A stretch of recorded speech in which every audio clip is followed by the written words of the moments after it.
राधे राधे सभी को। कैसे हो आप सब? भगवान की कृपा से सब अच्छे ही होंगे। बस तो आज मैं बना रही हूँ पुलाव। आज बच्चों का मन था कि मम्मी पुलाव बनाओ, तो मैंने यहाँ पे पानी रख दिया था पहले तो। और पानी जब खदकने लग गया तो मैंने चावल धो के रखे हुए थे। 3 से 4 बार मैंने चावल धो लिए। धोने के बाद मैंने एक खदक जैसे आ जाती है पानी में, खदकने के बाद मैंने इसमें डाल दिए चावल। फटाफट से बन गए थे चावल। चावल बनने में कोई वैसे भी ज़्यादा टाइम नहीं लगता, वही मैं चेक कर रही हूँ बन गए फिर जल्दी से। और उसमें फिर मैंने पानी निकाल दिया है जाली में। इसके बाद मैंने यहाँ रख दी थी कढ़ाई, और कढ़ाई में डाल रही हूँ मैं तेल, क्योंकि मैं पुलाव देखो अपना अपना तरीका होता है बनाने का। मैंने इसमें टमाटर 2 से 3 हरी मिर्च और अदरक का पेस्ट, और मैंने यहाँ पर निकाल के रख लिया था काट के। और इधर मैं गोभी फ्राई कर रही हूँ। गोभी और आलू भी देखो अपने अपना तरीका था, कोई चौकोर में काट सकता है, मैंने गोल में काटे हैं जो जो चिप्स वगैरह बनती हैं और पकौड़ी के लिए बनाते हैं। इस तरीके से मैंने चावल आलूओं को भी फ्राई कर लिए मैंने, और गोभी भी फ्राई कर ली। और जो अपनी इच्छा है, जो पसंद कर सकते हो वो सब्ज़ी इसमें डाल सकते हो, ऐसा कुछ नहीं है। मैंने फिर वो फ्राई करने के बाद बाकी का तेल निकाल लिया था, और सब पुलाव बनाने के लिए मैंने छोड़ दिया थोड़ा सा तेल। उसके बाद मैं डाली इसमें थोड़ी सी राई, हींग भी डालूँगी थोड़ी सी, और जीरा डाला है, और करी पत्ते, वो तेज़ पत्ते सॉरी। और उसमें डाल दिए थे फिर मैंने टमाटर, हरी मिर्च और अदरक का पेस्ट। थोड़े से फिर इनको ग्रेवी टाइप में बना लूँगी तो अच्छे से भुन जाए ये। उसके बाद मैंने जो आलू फ्राई किए थे वो और गोभी दोनों डाल दिए इसमें। और उसके बाद ही मैं डाल दूँगी इसमें चावल। सारे नहीं डालूँगी, थोड़े से मुझे रखनी है और कुछ भी बनाना है मुझे, तो जितने बनाए थे मैंने। और उसमें डाल दी थी मैंने काजू, और काजू के बाद डाला थोड़ा धनिया, थोड़ी सी मिर्च। वो अपना टेस्ट है, देखो नमक डाला क्योंकि कोई तेज़ खाता है कोई कम खाता है। और इसमें डालने को, और थोड़ा सा धनिया डाल दिया था मैंने कटा हुआ। डालने को इसमें हम वो भी डाल सकते हैं, लौंग भी। लेकिन मैंने कुछ मसाले ऐसे तेज़ नहीं डाले इसमें, कि क्योंकि बच्चों को अब एक तो गर्मी है, और फिर बच्चों को ज़्यादा सही नहीं है बच्चों के लिए, तो मैंने वही हल्के रखे हैं। बाकी अपने हिसाब से डाल सकते हो। उसके बाद फिर बच्चे चले गए थे स्कूल और सारे घर के सारे काम ख़त्म करके मैं यहाँ बैठ गई थी आज पोशाक बनाने के लिए, ग्रीन कलर की। क्योंकि मेरे ठाकुर जी के लिए हरियाली तीज आ रही हैं, तो मेरे कन्हैया भी पहनेंगे तीजों पे। तो बस तो उसी की मैं यहाँ पर तैयारी कर रही हूँ। और बना लेती हूँ, जो ज़्यादा अच्छी नहीं तो हाँ इतना है, मैं मेरे कन्हैया के लिए तो मैं कर लेती हूँ। और इसमें ज़्यादा कुछ नहीं है, अगर घर पे आप लोग भी बनाना चाहो तो बना सकते हो। ऐसे पट्टी बना के अपना नाप लो पोशाक से, जितना है, जितनी आपके ठाकुर जी हैं उस हिसाब से। और पट्टी नापने के बाद उसी की डबल करके बुकरम ले लो। और बुकरम के बाद दोनों को और जो आधा हमने कपड़े को किया है जो पोशाक वाला, उसी को आधा के बराबर अस्तर ले लो। अस्तर और बुकरम को सीधा देखो ऐसे करके सिलाई मार देंगे हम।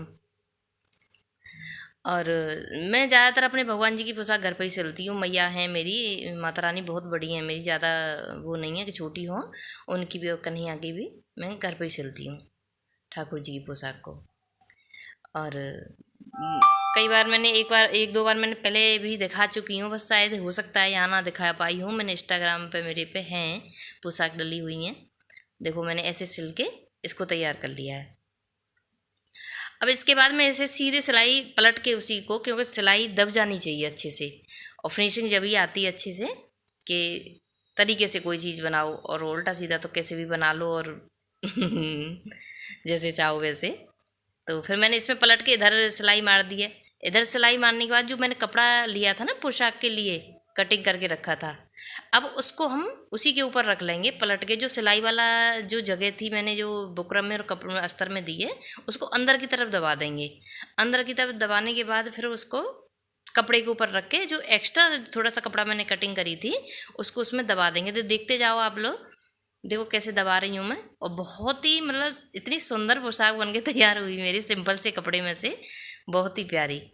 और झटपट से बन के तैयार हो गई थी। वो तो ये है कि मुझे बीच बीच में काम के लिए भी देखो उठना पड़ता है, क्योंकि काम भी देखने पड़ते हैं। इधर पुलकित आ गया था स्कूल से, और आज बारिश पड़ रही है ना, तो भीग गया था बैग वगैरह सब, बहुत परेशान हो गया था। और वैसे तो फिर मैं यहाँ बैठ गई हूँ फिर से उसको फ्री करके। और इसको इसको पलट के फिर दोबारा से हम जो किनारे पे सिलाई दे रही हूँ मैं, बिल्कुल किनारे पे, इधर तो मैंने फोल्ड कर ली और इधर मैं किनारे पे दे रही थी। इधर पुलकित का मन हुआ कि मैं जैन से ब्रेड खाऊंगा, तो मानवी इधर जैन से उसको ब्रेड लगा के देने लग गई। और इधर मेरी पोशाक भी कुछ हद तक तैयार हो गई है। उसके बाद में इस पर लेस लगानी है मुझे। अब देखो ऐसे लगा लूँगी लेस। लेस अपने तरीके से हम कोई भी लगा सकते हैं, ऐसा जैसा आपको पसंद हो, अच्छा लगे।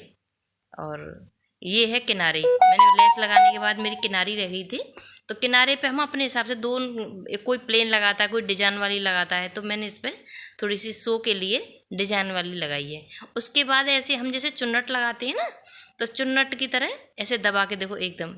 अब हमें आसानी होगी इसको सिलने में, बहुत आसानी होती है सिलने में, दिक्कत नहीं होती। और हम साथ ही साथ चुन्नट भरेंगे तो उसमें थोड़ा सा दिक्कत होती है। तो मैंने पहले इसको दबा दबा के ऐसे चुन्नट बना ली थी, उसके बाद फिर मैंने इसमें सिलाई लगा। देखो कितना अच्छा घेरा है, कितना प्यारा लग रहा है, बहुत ही सुंदर। कोई चीज़ अच्छी बनती है तो खुशी होती है। उसके बाद मैंने इसके नाप का जो चोली होती है उसकी ठाकुर जी की, उसी के नाप की एक पट्टी ले ली थी, वो डबल करके सिल ली मैंने, और उस पर मैं अब ये किनारी लगा रही हूँ। आप चाहो अस्तर भी लगा सकते हो उसमें पट्टी में, पर कपड़ा ज़्यादा बड़ा था मेरा, तो मैंने उसी को फोल्ड कर लिया, तो वो अस्तर का भी काम हो गया। और फोल्ड करने के बाद मैंने इस पर किनारी लगा दी। उसके बाद फिर पुलकित का हो गया था स्कूल का टाइम, सॉरी ट्यूशन का, तो मैं ट्यूशन छोड़ने जा रही हूँ इसको। बारिश हो रही थी, मैं चलो भीग जाएगा, मैं छाता लेके जाऊँगी इसके साथ। फिर आई थी उसको छोड़ के फटाफट से, फिर आके मैंने अपनी पोशाक पूरी करी, और फिर मैंने देखो ऐसे कटिंग कर ली है दोनों बाजुओं के लिए, ठाकुर जी के लिए। और बीच में से आधा से लूँगी इसको, आधा, क्योंकि डबल सिलाई दूंगी इसमें आधा, क्योंकि वो अच्छे से कान्हा जी की पीठ जो होती है वहाँ पे अच्छे से आ सके वो। और यहीं से यहीं मैं फोल्ड कर दूंगी बाजू के लिए। बहुत ही सिंपल है, देखो देखने में थोड़ा सा आप अपने तरीके से और समझने के हिसाब से बनाओगे तो बहुत ही आसान है पोशाक बनाना ठाकुर जी की, कोई ज़्यादा कठिन चीज़ नहीं है, बहुत ही सिंपल है। हो सकता है इसमें देखने से आपको लग रहा हो, बहुत ही सिंपल है। और देखो बन के होगी तैयार ठाकुर जी की चोली। इसमें मैं फिट कर दूंगी फटाफट से, और नाप लेंगे, अगर छोटा बड़ा हो तो उसमें जहाँ हमारी बाजू होते वहाँ पे अगर एक्स्ट्रा हो तो हम सिलाई दे सकते हैं दोबारा।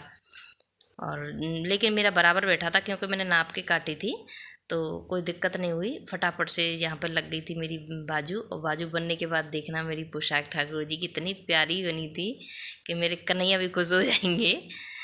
और यही काम करती रहती हूँ। अभी मैया की भी बनाई, देखो कितनी प्यारी बन के हुई है तैयार मेरी पोशाक, है ना, अच्छी लग रही है ना, कितनी सुंदर मेरे कन्हैया हरियाली तीज पे खुश हो जाएंगे। बस तो कैसा लगा मेरा ब्लॉग, लाइक सब्सक्राइब जरूर कर लिया करो, और कमेंट में ज़रूर बताना, और बेल आइकन दबाना बिल्कुल मत भूला करो, क्योंकि आगे